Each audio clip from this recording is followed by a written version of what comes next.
ተመልካቾች እንዴት ናችሁ? ምርጫ ሲበዛ ከመወሰን ይልቅ ምን ያህል ግራ እንደምትጋቡ ልብ ብላችሁ ታውቃላችሁ?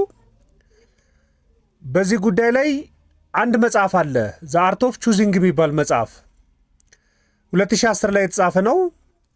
አሜሪካዊቷ የሶሻል ሳይኮሎጂ ዶክተር ሺና ኢንጋር የጻፈችው ነው።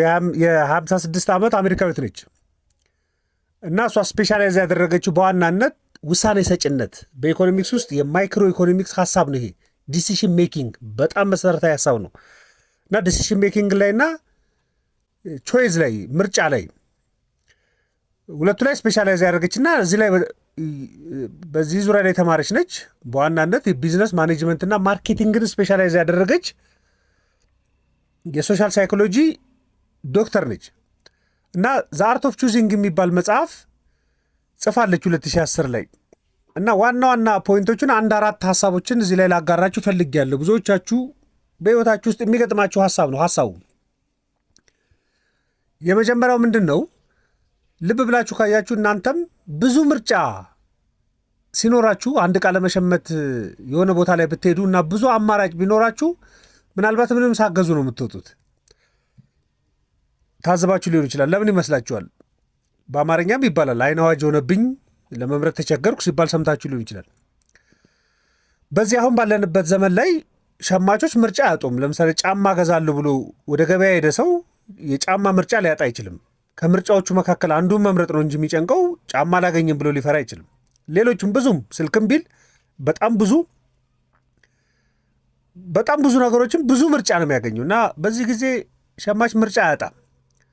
ጭራሽ ምርጫው ነው ይበዛበት እና ብዙ ምርጫዎች ሲበዛባችሁ በራስ መተማመናችሁ እየቀነሰ ነው የሚመጣው እና አሁን ለምሳሌ አንድ ጫማ ብቻ ካለ ያንኑ ጫማ ገዝታችሁ ልትመጡ ትችላላችሁ። ግን በጣም ብዙ ጫማዎች ካሉና የጫማ ምርጫው ከበዛባችሁ ኦልሞስት የመምረጥ ያላችሁ የራስ መተማመን እየቀነሰ ነው የሚመጣው። የትኛውኑ ትክክለኛ የሚለው መወሰን ትቸግራላችሁ እና ወስናችሁ ለመግዛት ምናልባት የውሳኔ ጊዜያችሁም ሊጨምርባችሁ ይችላል። ረጅም ጊዜ ሊፈጅባችሁ ይችላል። ምናልባት ደግሞ ሌላ ጊዜ እገዛለሁ ብላችሁ ፖስትፖን ልታራዝሙ ትችላላችሁ። ወይም ደግሞ 3፣ 4፣ 5 ጫማ የወደዳችሁትን በሙሉ ሰብስባችሁ ልትገዙ ትችላላችሁ። ይህን የሚፈጥርባችሁ የተነሳሽነት ማጣት ስላለባችሁ ሳይሆን ይሄ የእውቀትና የመረጃ ችግር በጣም ሲበዛባችሁ እሱ ችግር ሆኖ ነው የምትለው እሷ። የሚታሰበው ምንድነው? ሰዎች ብዙ ምርጫ ካላቸው እርካታቸው ይጨምራል ነው። ግን ብዙ ምርጫ ማለት እርካታን የሚያመጣ አይደለም። በተቃራኒ ነው ውጤቱ ሆኖ የተገኘው እና በኢኮኖሚክስ አስተምሮት ውስጥ በጣም ብዙ ምርጫ የሚኖራችሁ ከሆነ ሁሉም ምርጫዎች ኦፖርቹኒቲ ኮስት አላቸው ይባላል። ኦፖርቹኒቲ ኮስት ማለት ምን ማለት ነው? አንድ ነገር ስትመርጡ ሌላው የተዋችሁት ነገር የሚፈጥርባችሁ ክፍተት ማለት ነው። ለምሳሌ በታክሲ ሄዳለሁ ብላችሁ አይ በታክሲ አልሄድም ብላችሁ በባስ ብትሄዱ በባስ ሄዳችኋል፣ ግን ኦፖርቹኒቲ ኮስታችሁ በታክሲ ትሄዱ ቢሆን ኖሮ የምታገኙት ነገር ማለት ነው። ወይ በፍጥነት መድረስ ሊሆን ይችላል፣ ወይ ምቾት ሊሆን ይችላል። ሁሉም ነገር መምረጥ ኦፖርቹኒቲ ኮስት አለው፣ ሁሉንም ነገር። ስለዚህ ብዙ ምርጫ መኖር ስጋት ነው እየፈጠረ የሚመጣው። የተሳሳተ እንድትወስኑ ሊያደርጋችሁ ይችላል። ምክንያቱም የትኛውን ብመርጥስ የትኛውኑ ትክክል የሚለው ኮንፊውዥን ውስጥ እንድገቡ ያደርጋቸዋል። ስለዚህ ትክክለኛና ራሽናል የሆነ ሴፍ የሆነ ውሳኔ እንዳትወስኑ ሊያደርጋችሁ ይችላል ብዙ ምርጫ መኖሩ። በዚህ ላይ በጣም ብዙ የተጠኑ ጥናቶች አሉ እና የተለመደ አንድ ጥናት አለ። አንድ ሱፐርማርኬት ውስጥ 24 አይነት የታሸገ ጃም በቃ ማርማራታ በሉት፣ እንደ ማርማራታ እንደ ማር በብርጭቆ ነገር የሚታሸገው ማለት እና 24 አይነት እንደሱ አይነት ማርማራታዎች የተቀመጡበት ሱፐርማርኬት ነበርና አሁን ያን ሱፐርማርኬት በጣም ብዙ ሰዎች ይጎበኙታል። በጣም ብዙ ማርማራታዎችን መጥቶ የሚያዩ በጣም ብዙ ሰዎች አሉ። ነገር ግን ሽያጩ ትንሽ ነበር። ተመሳሳይ ሱቅ ነገር ግን እነዚህ 24 አይነት የነበሩትን ማርማራታዎች ወደ 6 ማርማራታ የጃም ቀንሰው ያቀረቡባቸው ደግሞ ሱቆች ነበሩ። ጥቂት ጎብኚዎች ናቸው። ነገር ግን ሽያጩ 10 እጥፍ ይበልጥ ነበር። ምርጫው ሲቀንስ ምርጫ ይጨምራል። ሰዎች ለመወሰን ያላቸው ፍላጎት እየጨመረ ነው የሚመጣው። ምክንያቱም ደንበኞች ወይ ደግሞ ሸማቾች ምርጥ የሚባለው ምርጫ አይደለም የሚፈልጉት እነሱ። ሴፍ የሚባለው እና የምተማመንበት ምርጫ የትኛው ነው፣ ያልተሸወርኩበት ትክክለኛው የትኛው ነው የሚል ነው የሚያሰጋቸው። ይሄ ነው አንደኛው የዘ አርት ኦፍ ቹዚንግ የሚባሉ። ይሄ ስትጨነቁ እናንተ የምጠይቋቸው አንዳንድ ጥያቄዎች አሉ። ሻጩን ሄዳችሁ የትኛው ነው ቤስት፣ ወይ ደግሞ ከሰው ልጠይቁ ትችላለች፣ የትኛው ነው በጣም ጥሩ፣ ወይ ደግሞ ውዱን ፈልጋችሁ መግዛት፣ ወይ ደግሞ ርካሹን ፈልጋችሁ መግዛት። እንደውም አንድ ነገርን አንድ ያታወዳድሩ ነው የሚባለው። በዋጋ በጥራት በአይነት ለብቻ ማወዳደር። ግን ከእንደዛ ችግር ለመውጣት ምናልባት ሰዎች ቀድሞው ወስነው መሄድ አለባቸው። በቃ ጥቁር ጫማ ከሆነ ጥቁር ጫማ፣ ነጭ ከሆነ ነጭ ነው፣ ይህን ከሆነ ይህንን ብሎ ወስኖ መሄድ። ለምርጫ ገደብ ማስቀመጥ በቃ ወይ ደግሞ የጊዜ ገደብ በቃ 10 ደቂቃ ብቻ ነው ለጫማ መግዣ ማጠፋው ብላችሁ 10 ደቂቃ ብቻ ጥሎ መሄድ። ከተማሰሳችሁ በሙሉ አንድ ጂንስ ሱሪ ሳገዙ ልገቡ ትችላላችሁ። ጂንስ እገዛለሁ ብላችሁ ወጣችሁ። ስለዚህ ፐርፌክት ምርጫ መጠበቅ የለባችሁ፣ በቃ ጥሩ የሚባለውን ለመምረጥ። ስለዚህ ሲምፕሊሲቲ በጣም ቀላል ሲሆን ለመወሰን ያላችሁ እድል ከፍ እያለ ነው የመጣው። ዘ አርት ኦፍ ቹዚንግ የሚባለው ሀሳብ የመጀመሪያው እሱ ነው፣ ሽና መገልጸው ማለት። ሁለተኛው ይሄ ባህል እንዴት ኢኮኖሚያዊ ባህርን፣ ኢኮኖሚክስ ካልቸር የሚባል ጉዳይ አለ፣ ኢኮኖሚክስ ቢሄቪየር የሚባል ጉዳይ አለ እና ካልቸር እንዴት ነው ኢኮኖሚ ባህሪን እየለወጠ የመጣው የሚለውንም ሀሳብ ቁጭ አድርጋለች። ለምሳሌ ተመሳሳይ ገበያዎች በተለያየ ሀገር ይኖራሉ፣ ግን በተለያየ ሀገር ሊወድቁ ይችላሉ። ተመሳሳይ ገበያዎች እኮ ነው። ተመሳሳይ ጫማ የሆነ ቦታ ላይ የተመረተ ጫማ እዚህም ጣሊያን ውስጥም ቁጭ ብታደርጉት ያንኑ ጫማ ገበያው ፐርፌክትሊ ላይሄድ ይችላል። ያንኑ ተመሳሳይ ጫማ እዚህና ቻይና ብታስቀምጡት ተመሳሳይ ላይሆን ይችላል። እና በተለመደው የትራዲሽናል ኢኮኖሚክስ የሚባለው በመደበኛው ኢኮኖሚ ስርዓት የሚታሰበው ምን ተብሎ ነው? የሰዎች ባህሪ የትም ቦታ ቢሆን ተቀራራቢ ነው ወይም ተመሳሳይ ነው ብለው ነው የሚታመነው በትራዲሽናል በሚባለው ኢኮኖሚክስ ስርዓት ውስጥ። ነገር ግን እውነታው ይሄ አይደለም። አንድ ጥሩ ጫማ እዚህ ካቀረብኩ አሜሪካዊ የሚፈልገዋል፣ ኢትዮጵያ የሚፈልገዋል ብሎ እንደማመን ማለት ነው። በትራዲሽናል ኢኮኖሚክስ ስርዓት ውስጥ አንድ ጥሩ ጫማ ብላችሁ የሰራችሁት እዚህም ያለ ሰው ይወደዋል፣ ቻይናም ያለ ሰው ይወደዋል ብሎ እንደማመን። ትራዲሽናል ኢኮኖሚክሱ እንደዛ ነው የሚያስበው፣ ግን በተቃራኒ ነው። ምክንያቱም ባህል፣ በየሀገሩ ያለው ባህል ሰዎች ሪስክ የሚቀበሉበት መንገድ የተለያየ ነው። ስለ ቤተሰብ የሚያስቡበት መንገድ፣ ስለ ስልጣን ሊሆን ይችላል፣ ስለ ጊዜ፣ ስለ ገንዘብ፣ ይህም በሙሉ የመወሰን አቅም አለው ባህል ማለት ነው። ስለዚህ አንዱ ሀገር ያለው ሲስተም ወይ ደግሞ ስልት ሌላው ሀገር ላይሰራ ይችላል። ችግሩ እኮ ያለው ስልቱና ምርቱ ላይ ላይሆን ይችላል፣ ግን ወይ ደግሞ ደካማ ስለሆነ ላይሆን ይችላል። ግን የውሳኔ ሰጭነት አመክንዮው ይለያያል። እዚህ ያለው አሜሪካ የሚወስንበትና ኢትዮጵያ የሚወስንበት የተለያየ ነው። ቻይናዊ የሚወስንበትና ብራዚላዊ የሚወስንበት የተለያየ ነው። በተመሳሳይ ዕድሜ ክልል ላይ ያሉ ሰዎችም ቢሆኑ ማለት ነው። መጀመሪያ አሁን እኮ ገበያ ፋይናንሻል ከመሆኑ በፊት ገበያ መጀመሪያ ማህበራዊ ነው። ውሳኔ ከማህበራዊ ሁኔታዎቹ የሚነሳ ነው። እንደውም አንዳንድ ጥናቶች አሉ፣ እሷን በመጽሐፉ ምገልጸዋለ። ለምሳሌ ግለሰባዊነት የበዛ ነው በአሜሪካ ኢኮኖሚ ስርዓት ውስጥ። ለምሳሌ የጡረታ ዘመንን እቅድ በግለሰብ ደረጃ ግለሰቡ ቢያቅድ ደስተኛ ሊሆን ይችላል። ምናልባት ይህን ጉዳይ ጃፓን ብትወስዱት ግን ጃፓኖች ተቋም ላይ ያላቸው መተማመን ከፍተኛ ስለሆነ የተቋምን ፕላን ሊፈልጉ ይችላሉ።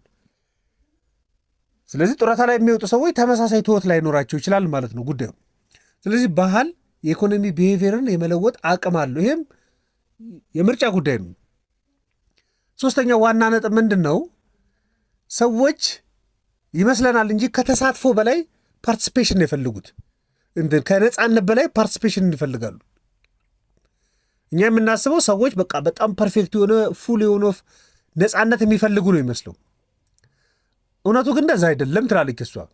ብዙ ነፃነት እንደውም ጭንቀት ነው የሚፈጥረው።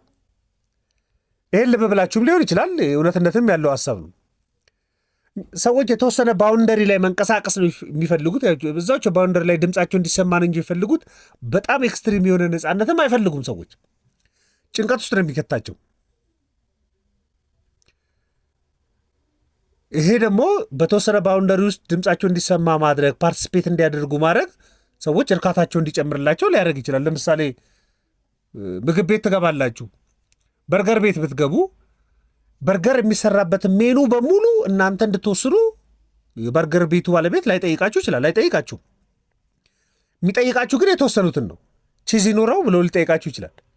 በዶሮ ይሁንልህ ብሎ ሊጠይቃችሁ ይችላል። በስጋ ይሁንልህ ተብላችሁ ነው ልትጠየቁ የምችሉ እንጂ ዘሆል ጉዳዩን ልትጠየቁ አትችሉም። ግን ቺዝ ይኖርበት አይኖርበት፣ ያቃጥል አይቃጥል፣ በርበሬውን አይሁን፣ ስጋዩን አይሁን፣ ዶሮ ይሁን አይሁን ብላችሁ ግን ኦርደራችሁ እንደሱ ካደረጋችሁ በኋላ ሲመጣ ግን ምግቡ ላይ እናንተ ፓርቲስፔት እንዳደረጋችሁ ስለሚሰማችሁ በጣም ጥሩ ስሜት አላችሁ። ስለዚህ ፓርቲስፔሽኑን የፈለጋችሁ ሙሉ ነፃነቱን አይደለም፣ ሙሉ ዳቦውን ሙሉ ምግቡን እናንተ ራይቱ እንዲሰጣችሁም አትፈልጉም። አንዳንድ እንደዚያ ጭንቀቱ ስትመጡ ነው አስተናጋጆች ጋር ሄዳችሁ የቤቱን ምርጥ ስጠኝ እስቲ ትላላችሁ። ምክንያቱም ሙሉ ነፃነቱን ቢሰጣችሁ እናንተ ነርቨስ እንደምትሆኑ ስለምታውቁ፣ ወይም ደግሞ አስተናጋጁን በአንተ ምርጫ በአንቺ ምርጫ አድርግልኝ፣ የቤቱ ስፔሻል ምንድን ነው ምናምን ብላችሁ ገና ምግቡ ሲመጣ ሊሆን ይችላል ሰርፕራይዝ የምትሆኑት። እንደዚህ አይነት ነው ያለበት ነው እንዴ ምናምን የምትሉት። ስለዚህ ሰዎች ከነፃነት በላይ ተሳትፎ ይፈልጋሉ። ስለዚህ ሰዎች የመሳተፍ ስሜት እንዲኖራቸው ኦፍኮርስ እሱ ላይ ነው የፈልጉት ከመጨነቅ ይልቅ ማለት ነው። አራተኛው ኮንሴፕት ምንድን ነው? ይሄ ሊደርሽፕ ላይ የሚሄዳል ይሄ ጉዳይ ትላለች እሷ። የምርጫ ጉዳይ ለምሳሌ በጣም ልምድ ያላቸው መሪዎችና ገና ጀማሪ መሪዎች ሁለቱ የተለያዩ ናቸው። እንደውም በኢትዮጵያም አንድ ተረት አለ። አይ ቲንክ አዲስ እረኛ ከብት ያስተኛ ነው ምናምን እንደሚባለው ማለት ነው። እንደዛ የሚባል ተረት አለ መሰለኝ። ሁሌም በጣም ልምድ ያላቸው ሊደሮችን የምታገኟቸው ከሆነ ነገሮችን አያወሳስቡም፣ ቅልል አድርገው ነው የሚነግሯችሁ።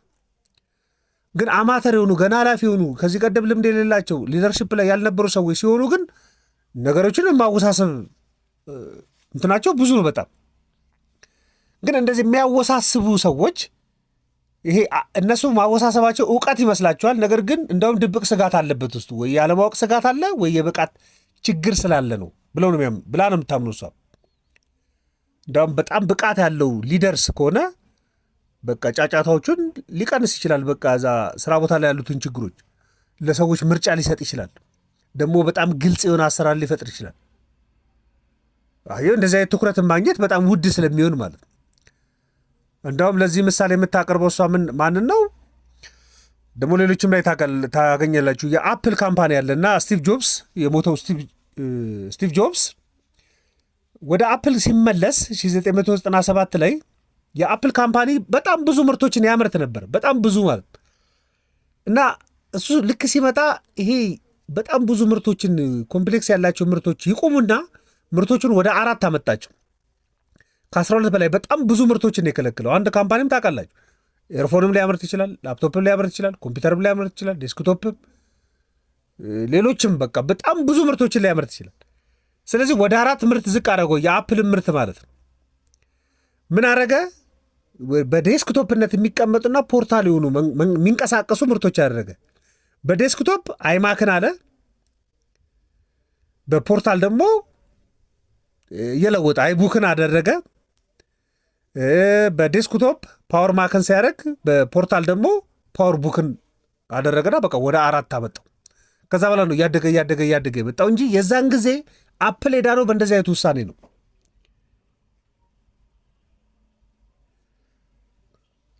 በቃ መሰብሰብ። ምክንያቱም መደበኛ ተጠቃሚ የሚባል አለ፣ ከዛ ፕሮፌሽናል የሚባሉ አሉ። ስለዚህ ፕሮፌሽናል የሚጠቀመው ለፕሮፌሽናሉ እናምርትለት፣ መደበኛ ተጠቃሚው መደበኛ ምርት እናምርትለት የሚል አስተሳሰብ ነበር የነበረው። ስለዚህ ዴስክቶፕና ተንቀሳቃሽ ብለን ሁለቱን ከለየ ነው ተገልጋዮችን ማግኘት እንችላለን ነው። በዚህ ውሳኔ አፕል እንደዳነ ነው የሚነገርለት፣ እዚህ ውስጥ ሜንሽንም የሚደረግ ነው። ስለዚህ መሪነት ይሄ ደረግ የሚል ሳይሆን የማይደረገውን የሚገልጽ ነው። ስለዚህ ይሄ የምርጫ ጉዳይ ነው በሚል አቅርባለች። የሺና 2010 ላይ የነበረ መጽሐፍ ነው። ዘ አርት ኦፍ ቹዚንግ ነው። ምናልባት ይጠቅማቸዋል። የዲሲሽን ሜኪንግ እና የቹዝ ጉዳይ የማይክሮ ኢኮኖሚክስ ሀሳብ ነው። ምናልባት መረጃ ይሆናቸዋል ብዬ ነው ያቀረብኩላችሁ። እንደምትወዱ ተስፋ አደርጋለሁ። ከልብ አመሰግናችኋለሁ። መልካም ቀን።